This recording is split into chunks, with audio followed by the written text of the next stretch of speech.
We are broadcasting. Just wait for our attendees. If there are any.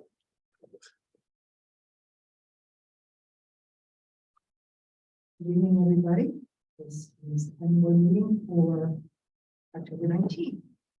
I'll go through the agenda. No, I do the roll call first.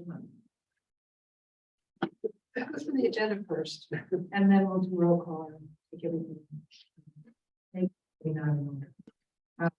After roll call, there are two public hearings on the agenda. First is a continuation of Market Landing Park expansion and the restroom visitor facility.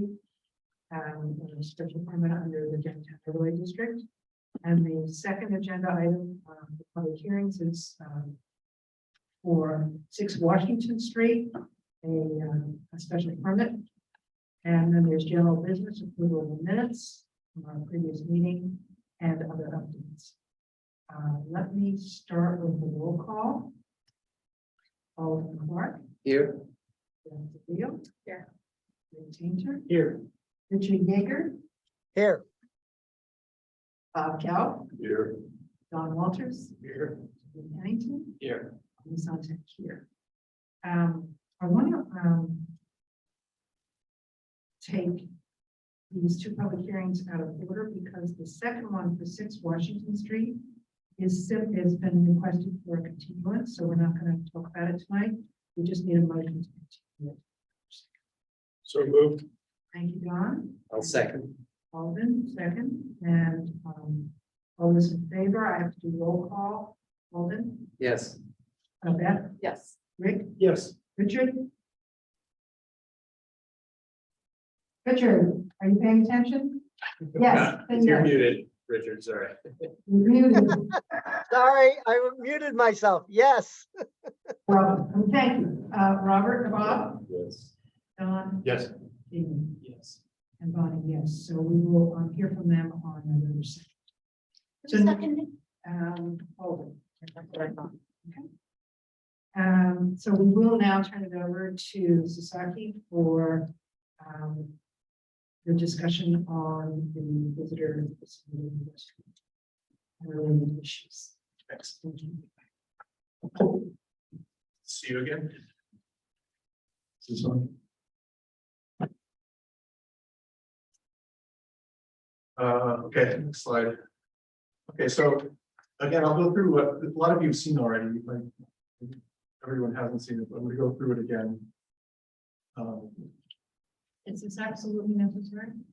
It's up to you. We're all here, so why don't you move on to the next? We can move on if you want. We Yes, can move thank on. you. Okay, you know the site. We've been there. This is an updated image that shows the transformer for the EV spaces in back. And that is the size that we've been given and the setbacks. We're showing a fence around all 4 sides. There's a gate on the north side that would open up to allow access. That fence is the same style as what we're using for the trellis on the 2 sides of the restroom. And there's some images of it later in the presentation that you'll see. This next slide. The plan we've seen in the next. The resilience, we're setting it at elevation 15.33.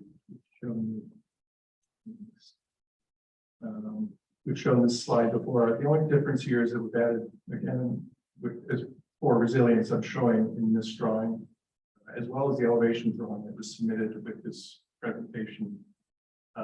We sort of what we're calling knockouts, those 2 boxes underneath for access for future potential to lift the building if needed. Next. Precedent of the Harbor Master Building. Various Newburyport buildings, influential. Some contemporary buildings or contemporary details that we're interested in instilling in this building. Material slide A few things I've added here were the hardware, door hardware. And this is going to relate to the signage, which comes up later, the color for the signage. So we're proposing for door hardware, which would be hinges, handles, sort of metal trim that you would see, is to be this darker antique bronze hardware. So it's a kind of a very dark brown, and it patinas a little bit with hands touching the handle, but it goes well. It's hard to see in this image, but over on the right side, there's an image of this handle on a white frame door.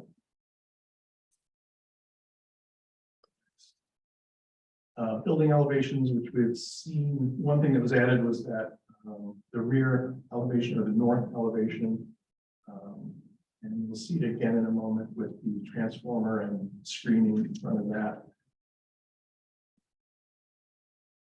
The next. So here's a section through the building and the transformer in the back or the north side. You can see the dimensions. We're showing a 5-foot fence surrounding that transformer.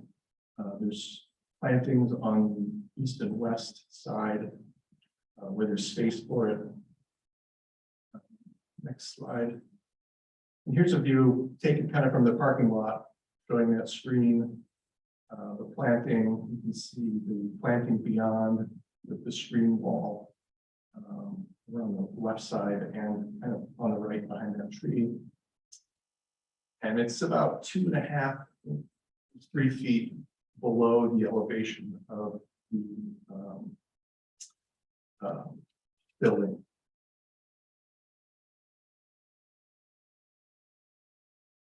Here was some additional detail to show the at the doors to the restrooms. We're looking to clad the door in wood. It's going to be a metal door that's insulated, which helps on our net zero initiative. And there's wood trim, which has sort of a 1-inch thick, kind of a white band kind of around the outside of the door, and the transom window above.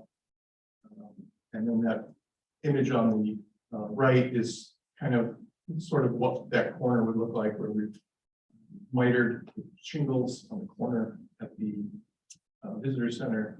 And what's also nice about that image is it has a kind of a very thin white trim around it. Probably thinner than what we're showing. We'd like to hold it about 1 inch, but that's a little bit thinner.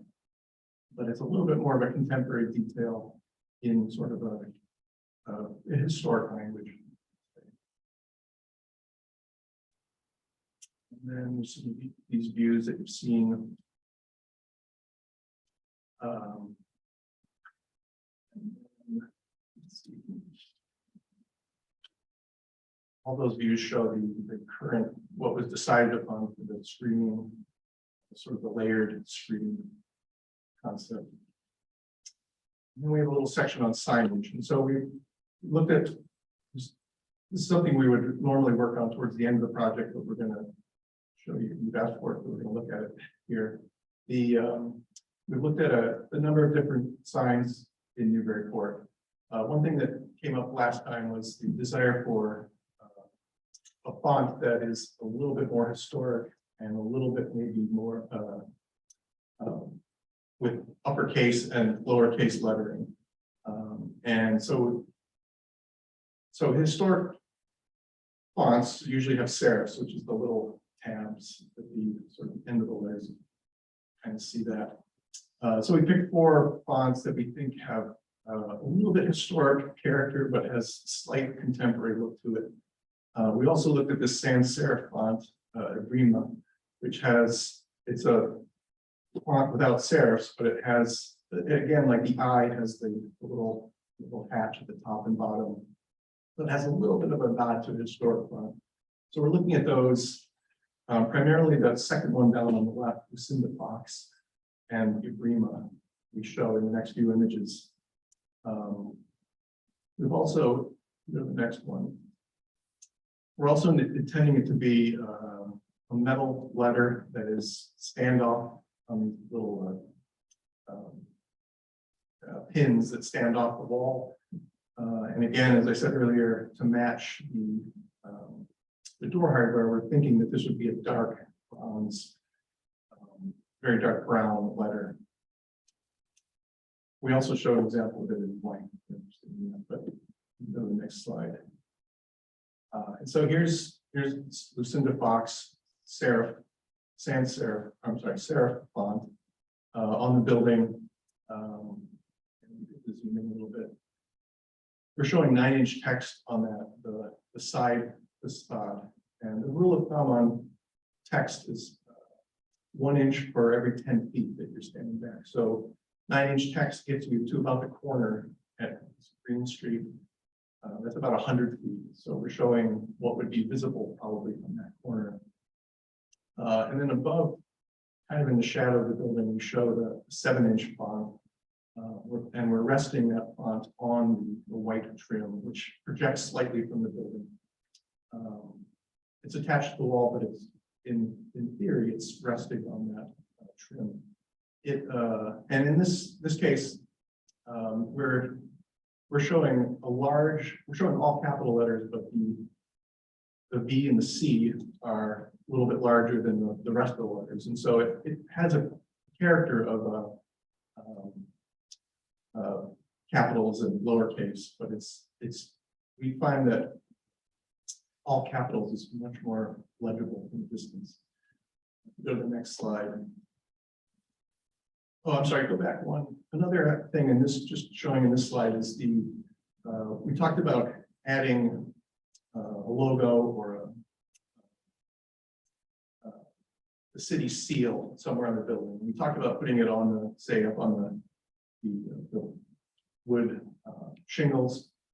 Another idea is to use vinyl letters or vinyl backing on the glass. And so somewhere on that glass, you may have a little bit of signage that gives the hours to the visitor center, but one idea is to screen it on the glass. Showing you. Next slide. This is again the Lucinda Fox font with lowercase. If you zoom in on say the front elevation, you can see what lowercase does. It wants to dip down below that little datum that was set up. So we're not as happy with that font or with the lowercase letters. We like the large uppercase letter and then slightly smaller uppercase letters for the rest of the word. You know, the next one. What's that? This is the serif font. Again, the same size and same concept of larger first letter, a little smaller for the rest of the word. Capital letters. And then let's go to the next slide. And I don't think we necessarily have to decide on the exact font of the wording today. We're going in the right direction. Got your blessing on that. And then we look at it with white letters. It's a little deceiving here because that stands out in that against that shadowed rendering, the shadow line of the overhang. But that's an option instead of the black letter or the dark brown letter. It could be a white letter. Also works very successfully. That's it.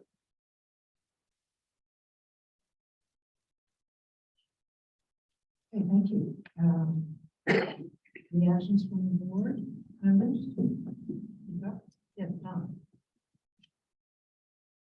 With respect to the, You need to turn them on.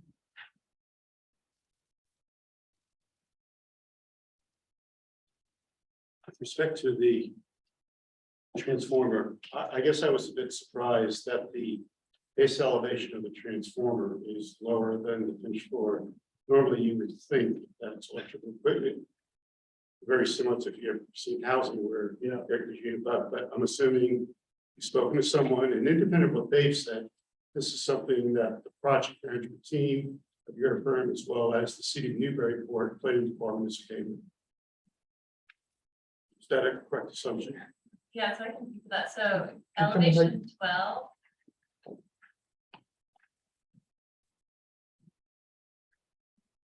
At elevation 12 is the base flood elevation, and so we've set it at 13.5, so putting up above that.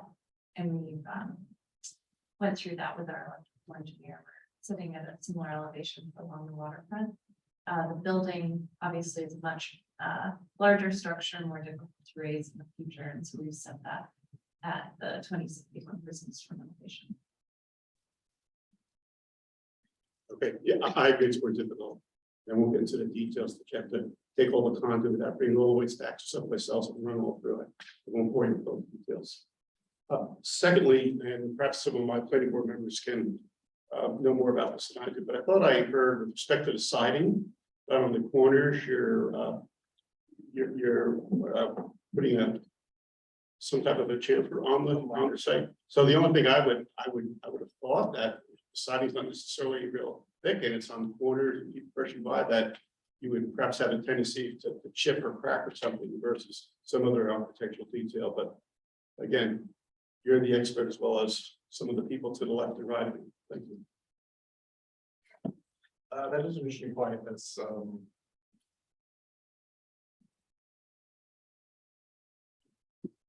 yeah, we could. I like the look of it in that corner. You know, any kind of wood siding on the corner, somebody could brush against it. There's a chance that it's snagged on it. So it's there may be a little bit more of a chance on this.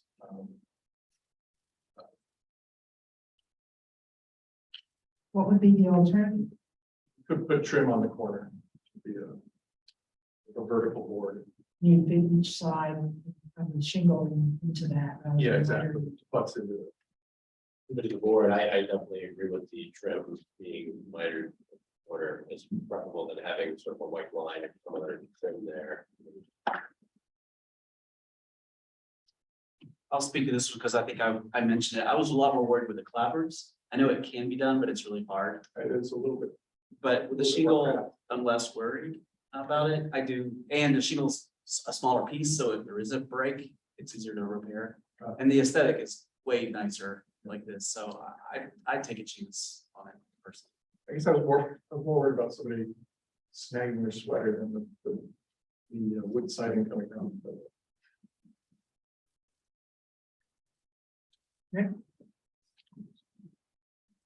So I was just looking at the Harbor Master's shack, and that doesn't have the trim board in it, so it does kind of fall in line with that. I had a question about the transformer fencing around it. Is that for safety or only for aesthetics and screening? And the reason I ask is I noticed that on the upper side, south side, it's only 3 feet high, and so I was wondering about if there's a safety issue, whether that's high enough. It's not a safety issue. It could be a standalone transformer. Great. And with regard to the font, just for the record, I was doing some research, and I believe it's Lucida Fax rather than Lucida Fox. And but I think it's a really good font. It's an excellent font. And I think everything around Market Square seems to be serif fonts, and that seems to be the theme of Market Square. So I would really push for that.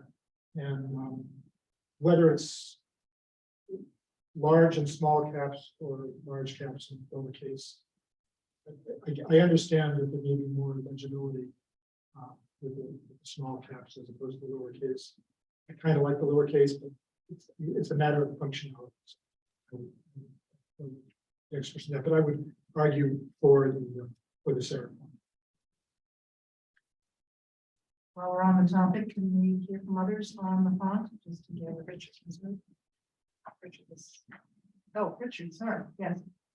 Good evening. I just had a couple of questions and clarifications that I wanted to ask of the architect.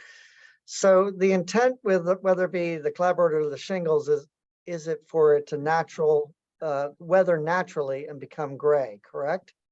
It is, yes.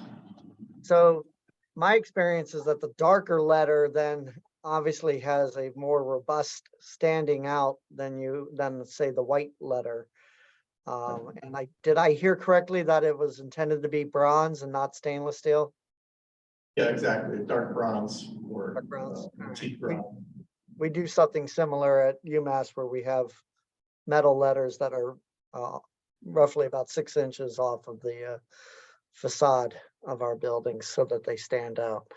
The other clarification question was, are you providing recessed lighting in that overhang canopy at the front to be able to help light up the facade as well as the lettering at night? Yes, that's correct. And there's also a light at each door along. Yeah, I want the lettering to be able to, people to be able to see it. So clearly it's going to need some light because it is otherwise dark in the evening. And certainly you make a strong case for all caps versus caps and lowers will not read well at all.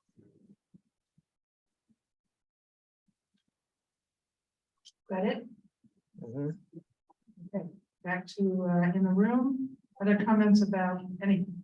I was just gonna, if this is on or not, Is it green? it's turned red, it was green. No. Turned red. We don't have- This one.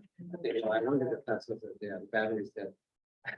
Yeah, I was just gonna say, I do like the look of the larger first letter and the caps. Going on as far as the font that you've shown there, I think is pleasing and visible. And, so I just wanted to make a comment there. Thanks.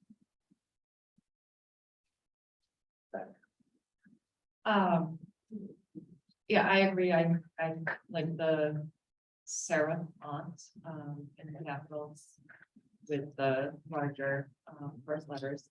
And I agree that the bronze, I prefer the bronze. I think it does, harken back a little bit to the good part.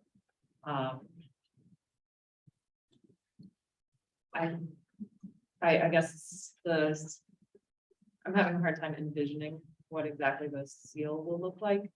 I'm sorry, The seal on the seal, yeah. yeah. As far as what colors or, what exactly it's gonna look like. But I think I appreciate that. I feel like it's at least something that makes it a little distinctive. I would prefer to see a little more, but I know it's a little late and. And I think the content is still up in the air a little bit, so, the one idea we have is we can make it sort of a much larger seal that may take up 2 windows or be, 3/4 of the seal. There's a number of Yeah. graphic. Kind of like a faded white almost, like, we haven't really fleshed out on the city side, on the administrative side of this, exactly what we might want to. Whether it's a city seal or some other sort of, sale type, logo Yeah. or something. So we didn't necessarily want to pin that down specifically, but we like obviously the idea of recognizing that there are options here in addition to the tax sites. I would agree with perhaps I guess the tax structure, but we obviously want to allow a little bit of flexibility, recognizing that it should be done tastefully and, Yeah. subtly. Yeah, and I mean, I don't know if you could add a bronze piece, like a clipper ship or a ship wheel of something on front as well too. I don't know if that makes it, if other people think that would make it tacky or, but I just, something, I could see a few more details being added to just really make it the Newburyport Visitor Center. Just so we understand correctly, do you see that, do you visualize that being on the side or the side Yeah. as opposed to the front, or is that? Yeah, I think side or, on each side of the front or something. Yeah.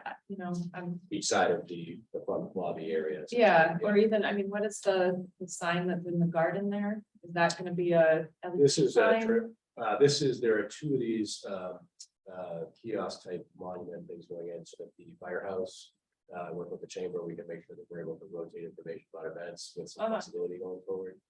So this is one of them. Okay. This would replace that very large sign that is in the billboard that's there. So. Now, I'm just wondering, I'm with Ben about having logo and images to make it more us. Just curious why you chose to put them on the window. Wasn't the window supposed to be a big open space? And I don't remember why you argued Yeah. for those really big windows and now you're gonna fill it up. So Well, I'm I think, curious about the that. vinyl letters on the window, it could easily be, you could easily see through it. It's not a, It's opaque or sort of semi-transparent. yeah, it's not opaque, it's semi-transparent, but it's, At least that's what I have in my mind. It may not show as well in the image, but I think the idea is that there is as much transparency as possible with some graphics that can go on. Would it fit, however, up next to the lettering? It could, depending on the size. And especially if you're gonna do something creative, maybe put a ship or a wheel or a ship's wheel on either side, then that's all you've got. If something there, so it would be at the same level all the way around, and then we'd end up with this nice big, I don't know, hooked on them, big open windows. Yeah. I really think if you're gonna have big windows like that, start putting something on it, it looks like, oh, well, we can just put up an ad for, you know, cat sitting or something. So I mean, it's just me. I'm not making this decision for anybody else, but I feel like the windows ought to stay clean. Anybody else on anything? Yes, Bob. Just a couple of thoughts. If we're brainstorming ideas about the city seal, there's another surface that's a possibility, which is in the surface of the paving in front of the building. So that it's a very prominent part of the pedestrian experience, and then you don't have really much of an issue at all with scale. Yeah, that's a good point. Material, so, and I think that's a possibility versus, things that are applied to the glass. So I would offer it, well, I mean, we haven't fleshed out this level of detail on for something like this, but something to your point, I had looked at the possibility, we had essentially the seal, carved into granite, essentially, so that's just seal right in front of the visitor center right there. Yeah. That could be nice. Yeah, I mean, I think, my thinking on the seal is that there's two scales. When you're at this distance, you see the sign, you approach the building, get up there, and your eyes are kind of maybe down. So whether it's on the glass at your eye level or on the ground, it's a good idea. I think the signage identifies this as Newburyport, and the seal to me is kind of an extra, graphic element, but it doesn't need to be as prominent as the signage on the building. It could be in the name. One other comment while we're talking about corners and details, I would agree that the shingle detail at the corners is a very typical New England detail. It's everywhere. So I'm not concerned about that at all. I am concerned about the wood applied to the doors and the amount of traffic that those doors are going to get.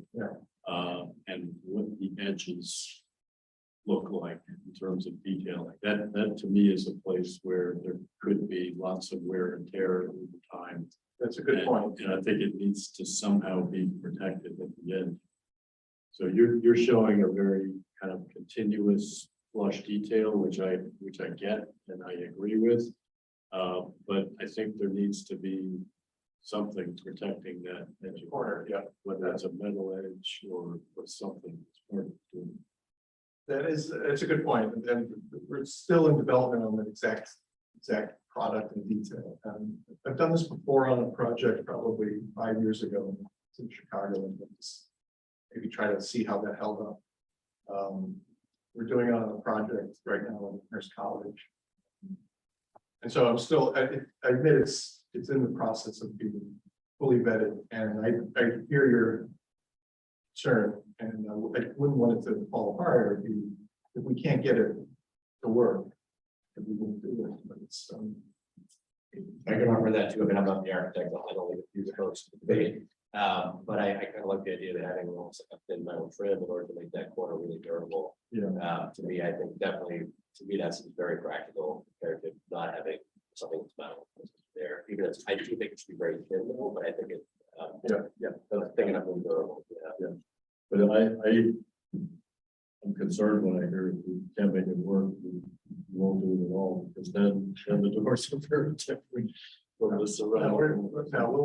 We'll make it work. We just have to iron out the specific details of the product.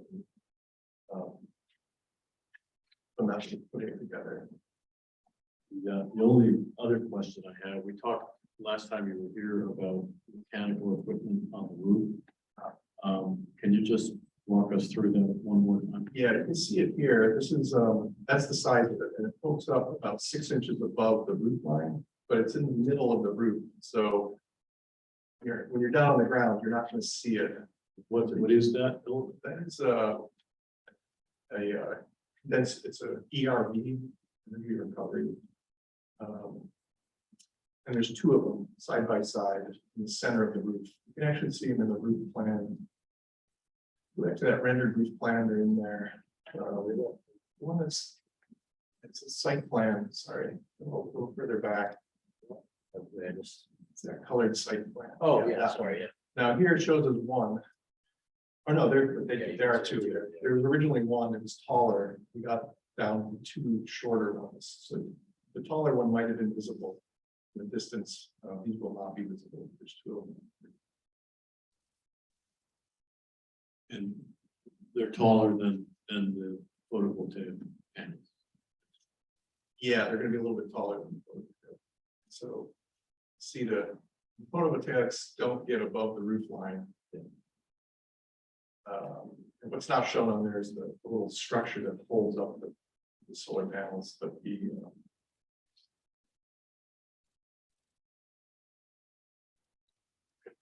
Thank you.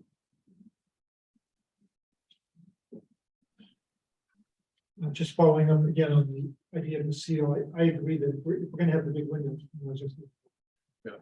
If we were going to put it in the building, I would raise the base of the windows, put the seal below it, but I think the idea of putting it on the table is a very good idea. You know, I didn't mention anything about the color before, but I'll go along with the bronze idea. And in terms of the door cladding, when we have the final decision, if we have a maybe review by the planning director of the final decision, but it need change from the general thing that we're seeing in terms of the final design is more than a minor change. Oh, I agree with that entirely, yes.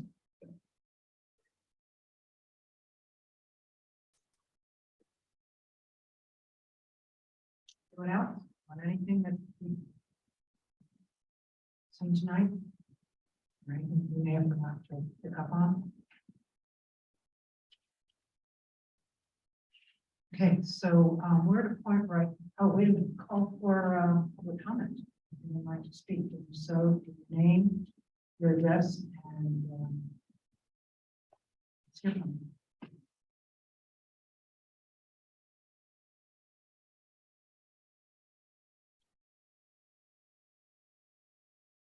Yes, there's nobody, so I'll close public hearing, public comment. Oh. Sorry. Please speak. It's not closed. It's open. What's that? I just reopened it. Okay. Thank you all for your attention to detail. I cannot even fathom thinking about the edging on clapboard-sided houses the way that you all did. So thank you for that, and the comments on the use of the bathroom doors, making sure that they're going to be durable. Very much appreciate all of that, and just want to continue to say thank you for your efforts here. All right, now I'll close the public comment section of the hearing. Bring it back to the board, and I think we're at a point where we should read through the decision and see there's some suggested edits in it, and two special permit, special conditions we may want to add to those. I'm sorry, but just for clarification, did you want to do any of that on the screen other than looking at the language? Do you want to do mark them on the screen or just indicate those here and we can catch up with that later? So I understand. What's easiest for you? So that If we make note of it clearly, we follow later, that's probably easier, I think. so that you don't have to keep. Yeah, it might just be more efficient for us timelines. Okay. So I'm gonna jump in the procedural history. I just want to read this section that was language that Andy says was added per request of retain or slightly modified verbiage consistent with intent. The proposed work that requires a downtown overlay special permit consists of one, demolition of the existing visitor center building and public restroom structure, and two, the construction of a new combined visitor center restroom building and associated landscaping and screening structures immediately surrounding this new structure as depicted on the most recent revised plans referenced here. Okay, clear? Okay. On the second page under plans and documents, I just want to clarify, is there anything that has been discussed tonight that needs to go into updated plans? Or elevations or anything that's going to be on, that are on this list? For example, exterior elevations rendered. We don't want to have all the options, we want to have just the one that we decide on. Yes, we did get black and white line drawings for the elevations to go with that, so we do have those already with this most recent set of illustrations we have in the presentation.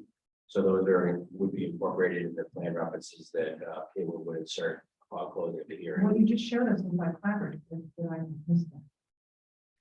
Yeah, it does. The graphic is the same. It's just lines, but the notation, there's a little notation. You zoom in on, say, one of the side elevations. Little EWA, which our term for exterior wall assembly, 01A, and it's listed up on the upper right corner of the sheet. 01A is wood shingles, and 01B is shiplap boards. Okay, No. and then the boards are just on the doors. The boards are on the sort of the bathroom volumes. Yeah, that the lower part. Yes. But that's a general question. We want to make sure that all the plans and the documentation are in place to go with the approved plan. And nothing's sort of dangling and needs to be followed up. And if it does need to be followed up, let's catch it and put it in there as a condition. Go forward with the decisions. Small, quick technical question, if I may ask. I may Yes, have missed this in the review, but because these are all single stalls, are they identified as simply unisex, right? Not men, women? That's correct. Okay. That's correct. Yeah. They're all accessible to. Yeah. Okay, There's thank you. four of them are ADA accessible and four of them, changes. Maybe you should stand up there just Oh, in sorry. case. Just to add, there's four of those restrooms are ADA accessible and for code, and four of them have baby changing tables, family rooms. So that brings up an issue. I think I remember reading that in the winter or off season, only two of them would be open. That's So correct. one would be ADA and No, one. both- two open ones will be ADA and A question. Thank you. And that's the answer all in one. Thanks. This maybe probably is just a logistical question for Andy, but when there are big events downtown in the winter, will they be able to open more restrooms, or is it just? Yeah, I don't think Shut there's down. anything that would prohibit us from doing that. We're just trying to save energy, obviously. Right. So I don't know if you want to speak to that, but obviously there's fluctuation in energy depending on weather events and so forth, but I think it's more about making sure we're not unnecessarily needing extra space. Right, I'm just thinking like Santa Parade. Oh, I 100% agree. Yeah. And part of what we wanted to do with this facility was to make sure that both the visitor and the restrooms could be used year round, even though we haven't thus far been doing that. So. yeah, my understanding was that it wouldn't be used in the winter, so 6 of them would be offline. And I guess I would need to check on how easy it is to turn on and off the plumbing and the heat, basically. But if that's important, we can. Yes. So let's follow up on that. I was under the impression it's just a little question, but Yeah. let's just verify. Yeah. I mean, that is in fact what we just talked about in the scope for the design work. We could follow the detail before we go out with it. Obviously, this is not lined up unfortunately for next spring, so might take a little longer, but I agree with that. While we're on the subject of toilets and signage, will the signage related to those doorways be the same material and character as the? Yeah, it would. It'll be, So it's dark bronze. yeah, it's the intent. Is it on every door or? There would be on every door, so it would be either on the door or next to the door, but it's a code required, so. Yeah. Because we're not quite exactly sure what the graphic would be. I think the gender neutral sign. going back to the plan that's here, and I understand that next time we're going to have to revise the site plan. I think it would be good to take out of this list anything that's not specifically related to the visitor center. By that, I mean the 75% drawing set, because we know that's not going to be applicable anymore. Certainly, I would concur with that. I would strip out everything except really probably the elevations, the specific site plan for the plaza and so forth. Maybe the final layout that has been adjusted accordingly to match this here. Because you're going to have to come back with the next meeting, with a complete set of updated 75% plans with all the plumbing, all the drainage and utilities and everything revised to match the new site plan. I 100% agree with that. Thank you. So I think this list of plans and documents can be very short. Great.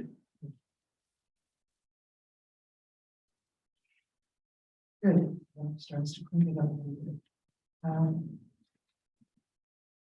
I'm not sure it's necessary to read through all of the findings.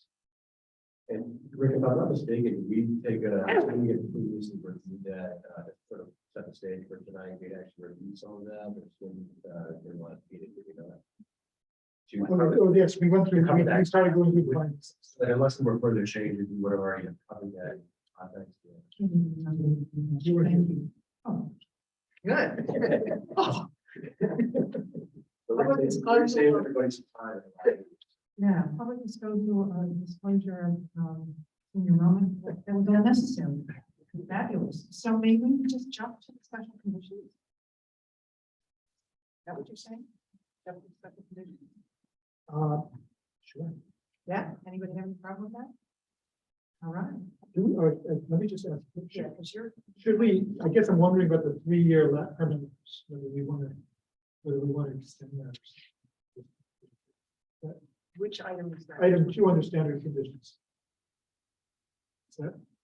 Oh, I'm sorry. Yeah, You know, that's a great point, and I believe that, I don't have it in front of me, I believe that we did that in the site plan decision for the same reason. I think it was a 5-year timeframe, recognizing it now phase 1 of the park, we don't necessarily see that big issue, but I would concur and request if we could carry the same language from the site plan decision of the 5 years, that would be probably. Okay, thank you. But do we have conditions last time?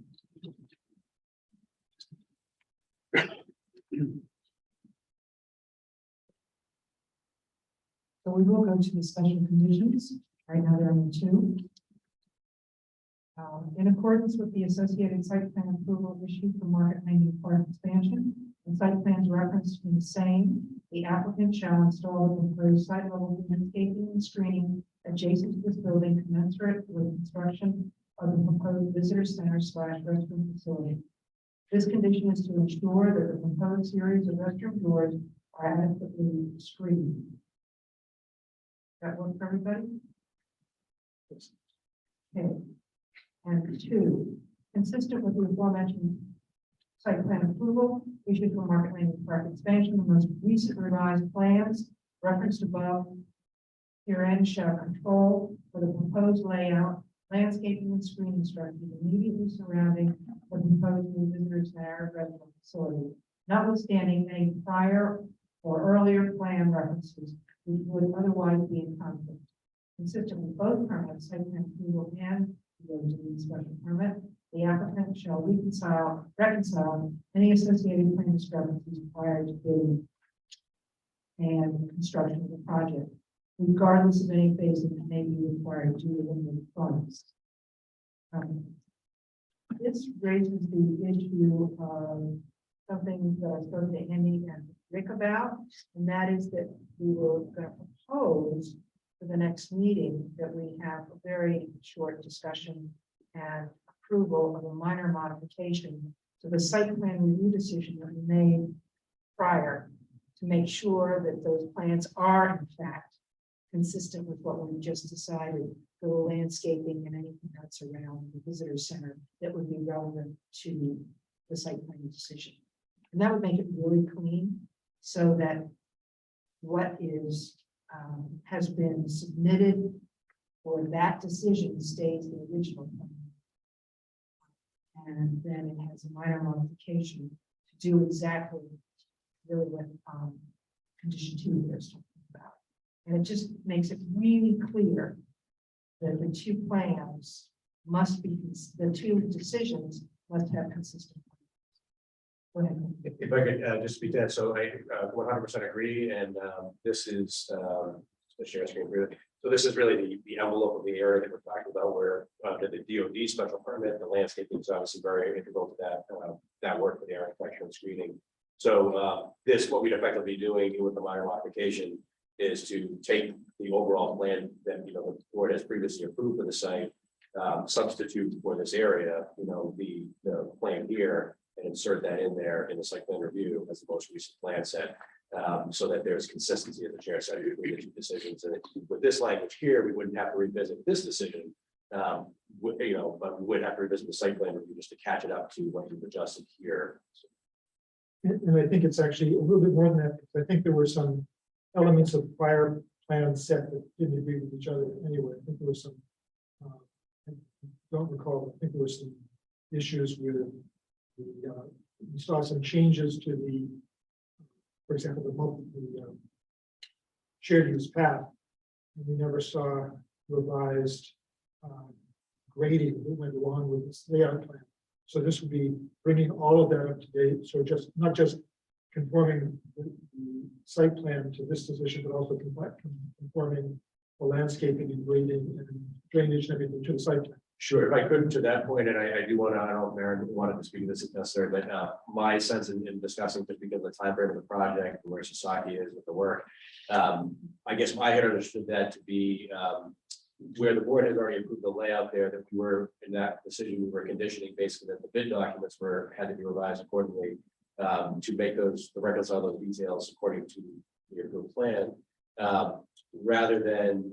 I think it might be difficult. I guess the question here is it might be difficult for Sasaki to close that completely, because that would require, I think, to some extent, the bid level documents for November 2nd, which would be probably too soon. So I don't know if, I guess maybe a question for Maren, but has the grading or any other details on that have been adjusted to match the layout that's been approved by the board? If not, then I don't know, because I guess I was assuming that we were implementing that by when we commissioned that, implementing it by the bid documents, reconciling it, rather than in quick order, 2 weeks coming back and something that here, we already understood that to be an obligation. So here, I think we were assuming that we were only that happy to substitute the area near the building for those approved plans. It's really recognizing that we approved the layout, a certain layout, and it's just the grading detail that we doesn't. Yeah, my understanding is consistent with what Andy is saying, and that we would be submitting bid documents that were consistent with the materials and layout. And then we would provide those to the board. So review. Well, confirming that it complies with the reconciliation with the most recent layout that we approved. So recognizing that the grading adjustment will only be a minor, a minor contour adjustment, not a significant, changing what happened with those plan sets. That because you've already approved a certain layout, for instance, an earlier plan said, let's say hypothetically, an earlier plan set might not have shown everything exactly where the granite, entrance is. The most recent layout clearly shows the wide entrance and everything. So if there's an adjustment or a reconciliation and any other details that go after our bid documents, that can easily be done to jive with that. But I wonder whether or not it's necessary to have all that level of detail for the bid level document to the board versus comply with that condition for the bid document, providing that verification for the board and the zoning administrator. And then with this one, going back to the site plan review at the next meeting, as the chair said, and substituting this rectangular area essentially into that prior approval of layout. Again, it's a question of efficiency, mechanics and so forth, but I don't feel that I don't know if there's anything lost, in that process. To me, it's just ends up being a little bit more efficient when you think about the pieces that have moved around, but do that either. I understand that, we would, I guess, as I said before, we wouldn't do this for anybody else except for the city. Anyway, and I don't think I'm talking about bid level documents, but if it's really important to the city to not get a complete, conforming site plan together for the final tool, then, and I understand that we've got there's a lot of more constraints. Just that typically we wouldn't do this, right? We would say, this is the plan.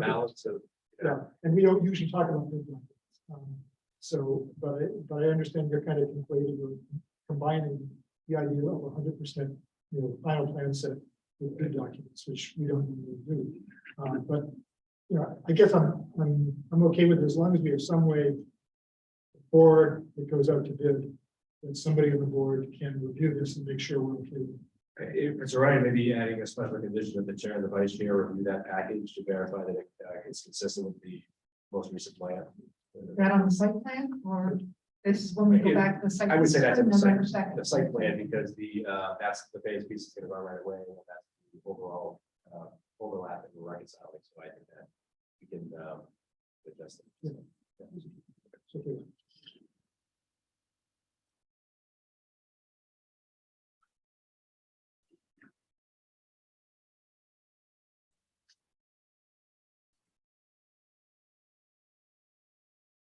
So, I made a couple of notes from tonight's discussion, wondering if it's necessary to make the conditions or if they just would show up in the plan to be taken care of. One had to do with open-ended discussion about where any kind of imagery should go, the CO, et cetera. It seems like that's not finalized yet, but I want it to be recognized. If the board wants a, condition that, let's say prohibits, but, requires, I don't think that that's necessarily a problem to keep the transparency of the windows. I think Dan is correct in pointing out that that's an option. I think it can be tastefully done and subtly done. But I don't think that's necessarily an issue from the city's perspective. I think we do want that transparency in the window. And I think that what we're trying Well, to it's more about just having the image, period, regardless of where it goes. Yeah. And the font. Decision that we went with the applicant's choice on that one. So I think that'll just show up in the plan. That's not an issue, but I think which images are used and where they're located, I think should go in as a condition for the return to the planning board. if the city wishes to, insert any art or logos or whatnot, that should return to the board for. Yeah. That'll be condition number 3.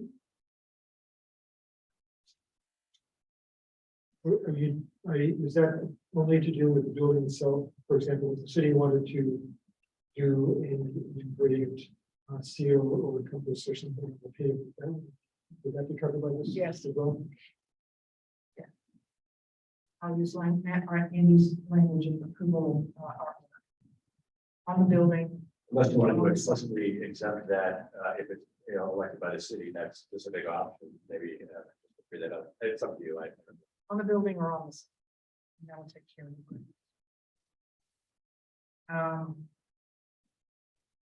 What about winter usage for large events?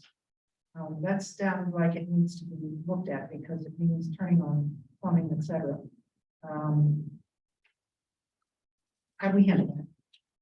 I guess my thought there is that really something that comes from the planning board or providing, the physical building, whatever, and the use of it to me should be left to the administration, but that's just my opinion. You're absolutely right. Thank you for getting me off that detail.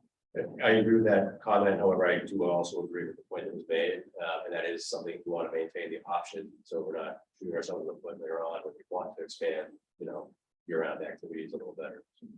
We definitely will be implementing that regardless. Okay, so I'll just leave that to you guys. So any other items or issues that we discussed tonight should be included in the special permit, special condition?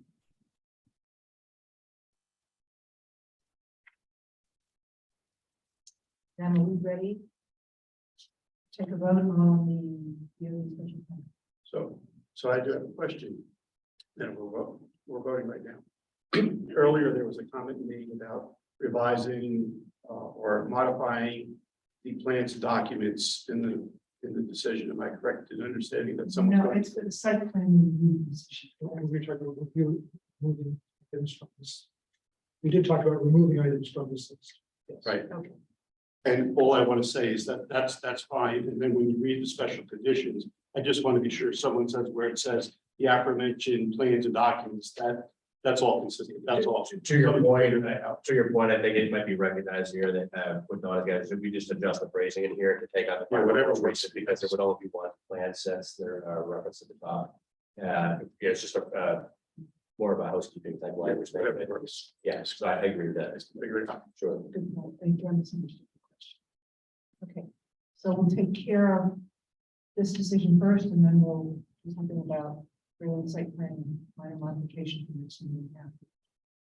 So we have a motion recommended by the staff, and if somebody wants to make it, they may read the motion.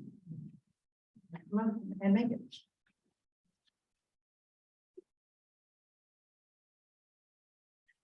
You still awake?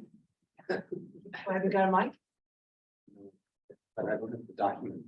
Oh, enter all of this. Oh, yes.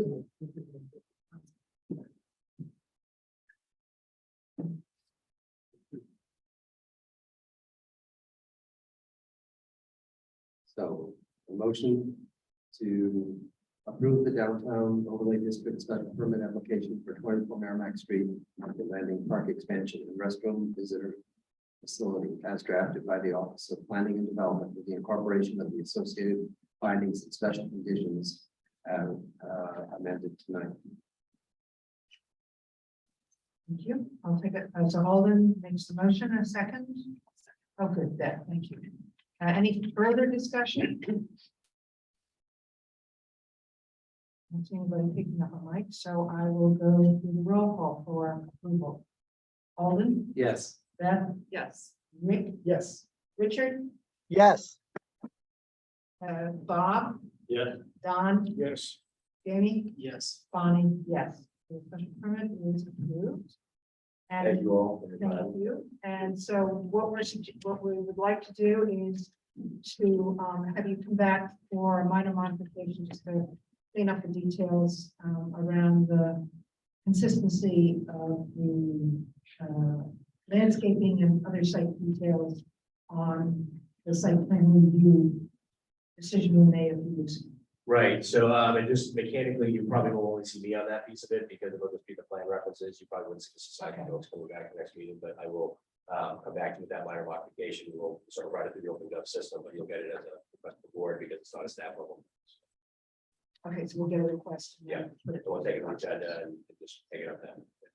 Great. So we'll have basically a certificate of vote that would come out of that consistent with like we've done before, where it references the updated plan. So this is fond farewell.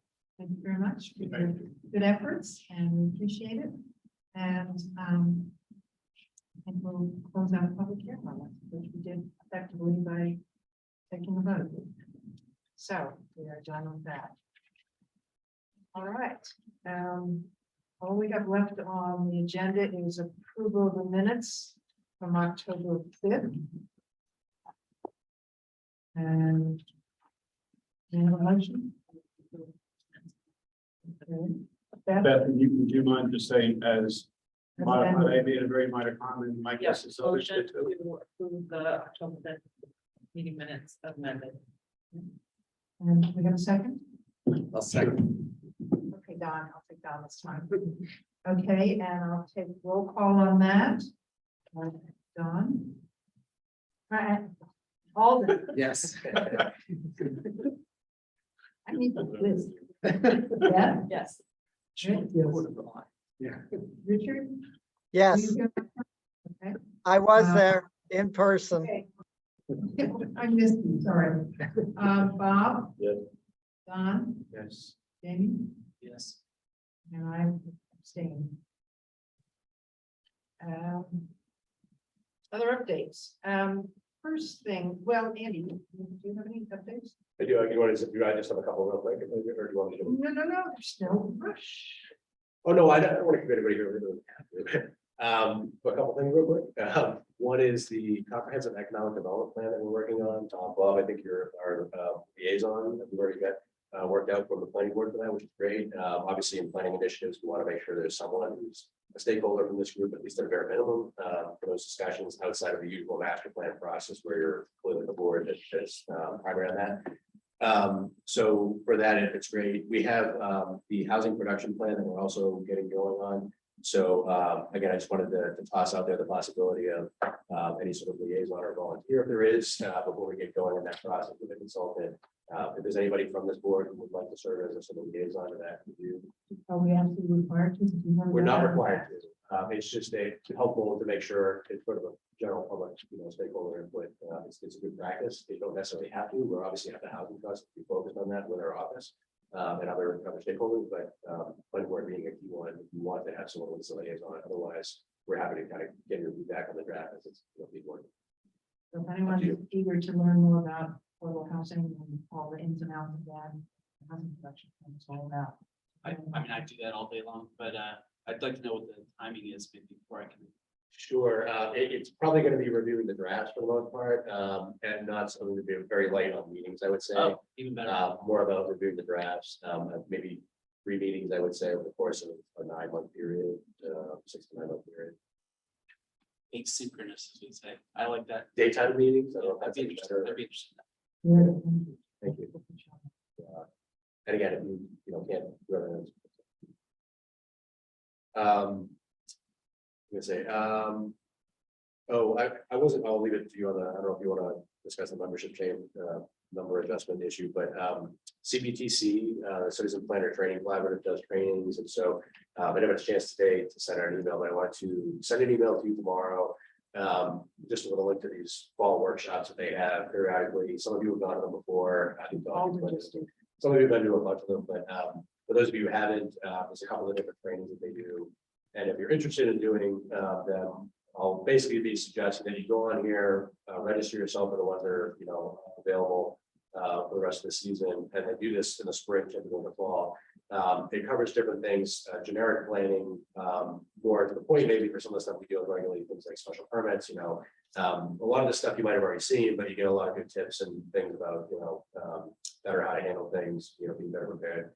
So it's a relatively low cost for us. We're able to, pay for that. I think it's beneficial if you're able to do it. So basically the bottom line is, for emails I've sent before this years past, just I'll send an email if you can register yourself. And then if you get an email confirmation, forward that to me and Diane in the office.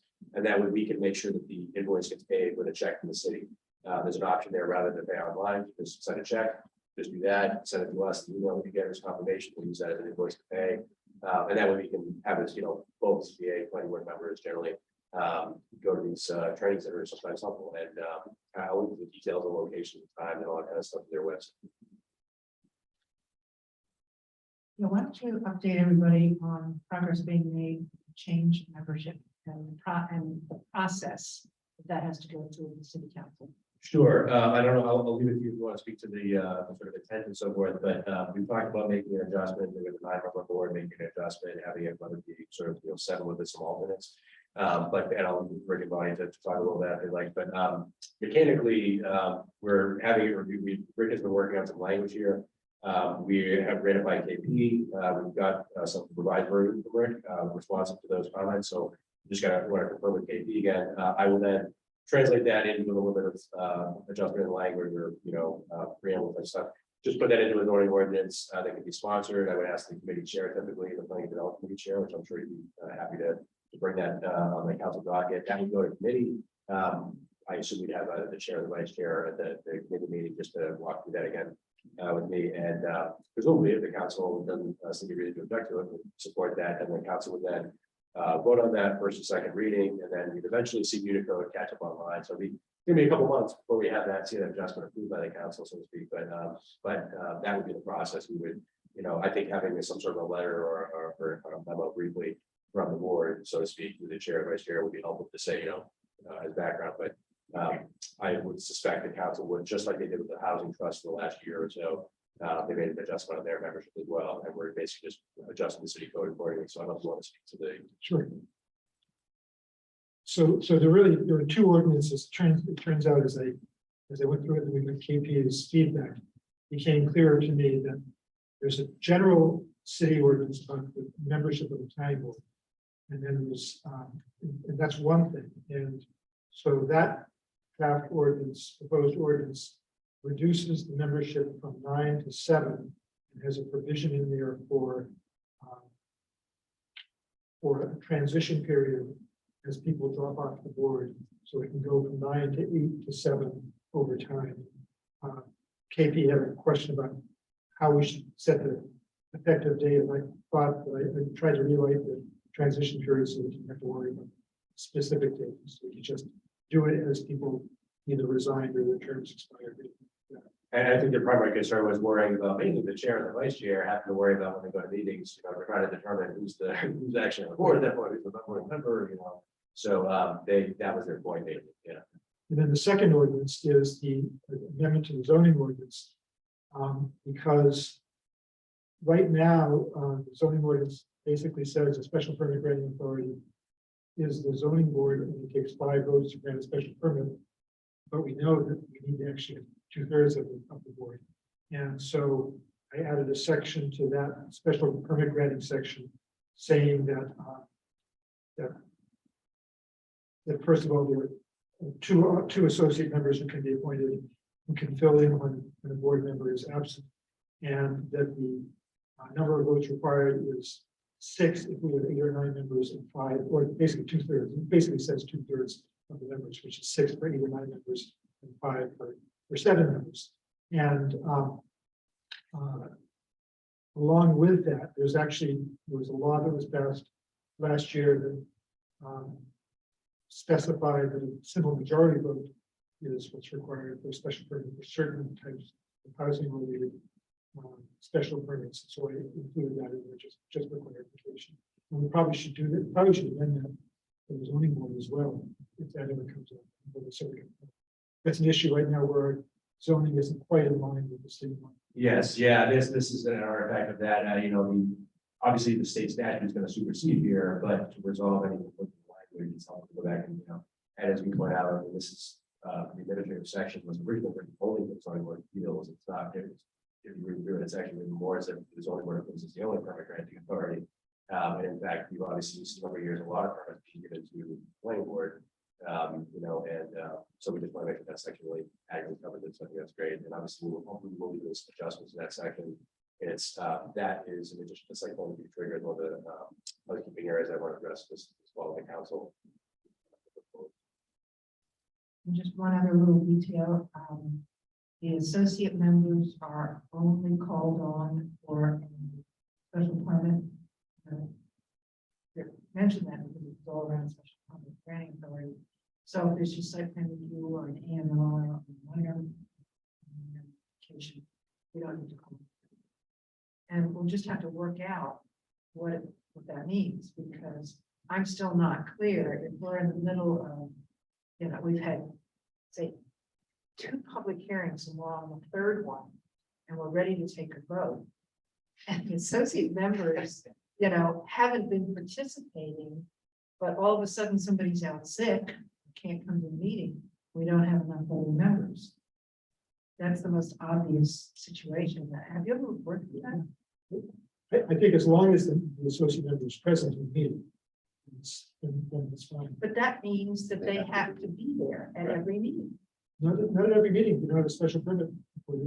No, but if my scenario is, If you can verify you listen to the recording, of course, we get that. but only one. Right. Again, this is, I agree there's a potential issue there. I've always seen us over time, you know, us and other communities always potentially come close once in a while, but never actually get to that problem. And so that's part of the reason why we're constantly reaching out and asking you to verify your attendance. And for one meeting, it doesn't seem like a big deal, but as we think about long term, when we go several weeks or months, it becomes a problem to try to reach an end conclusion where the board actually has enough people that can vote on it one way or the other, up or down. I think the other part of it is associate member, assuming that a current member doesn't become an associate member, but an associate member is a way for somebody to become part of the farm team for the board and kind of learn things as they're going along and graduate to be a full member. And I think the idea would be that we would like to have everybody attend all meetings. And that essentially what it does for us is it gives us a 9-member board, but only the requirement for 5 votes for special permit. So if somebody, if Alden lives next door to a property that has a special permit and he can't do it, we know that in advance. So we know that that somebody else is gonna have to fill in at some point to vote on. But they can still participate in discussions. of the- That's my experience from being an alternate at the beginning of the zoning board and becoming a full member, but. And I don't know how much the words matter, but alternate versus associate, because the idea with an alternate is. As long as you participate in hearings, you can pinch hit any night that is necessary, and to your point, the whole benefit is to expedite permits, so people don't have to make cancellations or. Make unnecessary continuances if there's enough people around that can do it. It's just that associate is the word that's used in state statute, so that's what. I see it.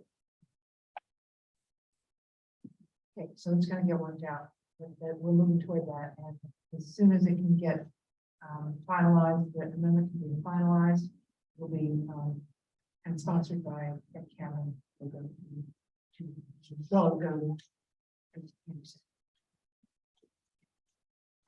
That everything on your list? Do you have anything more? All right, I have something really important. We are scheduled for a meeting on December 21st. Would anyone like to meet on December 21st? Okay, so I'm gonna officially say and let the office know that we are not meeting on December 21st. So we're one meeting in December. Now, the next meeting is January 4th. And I'm gonna leave that on the calendar. Because if there are any applications or any business we have to deal with, we will do it that night. But if nothing comes up, and is anybody in the office during the last week of December to find out if anything's coming up? Yeah, we're in, obviously there might be one of the people out, but we're in, and obviously you have to like, know there's nothing in it, like cancel. I don't know, it's nice to know in advance if there's anybody or a number of people on the board who would have a problem with that date being right after the first, but preferable to not have a long gap between a cancellation. So if it works for you, we keep it on and then cancel if we get there. There's nothing that needs to be done. Beth, when does school start out? It's too far away for you to worry about. I go, Because I'm just thinking people may be in town anyway.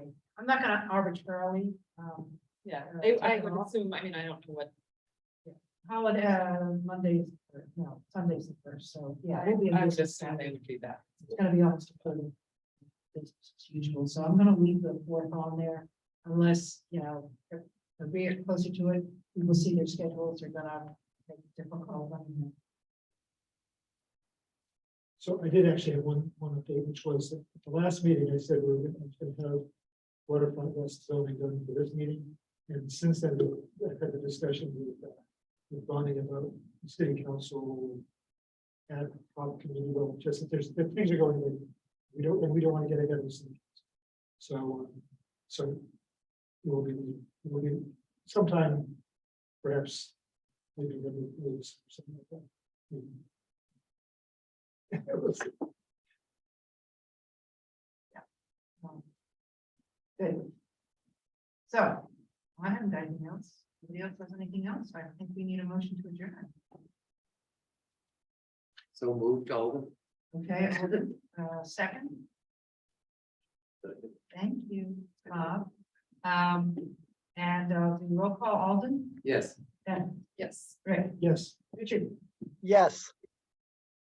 Yeah. Don, Yes. Jamie. Yes. Bonnie, yes. Thank you, everybody. Good early evening. Richard.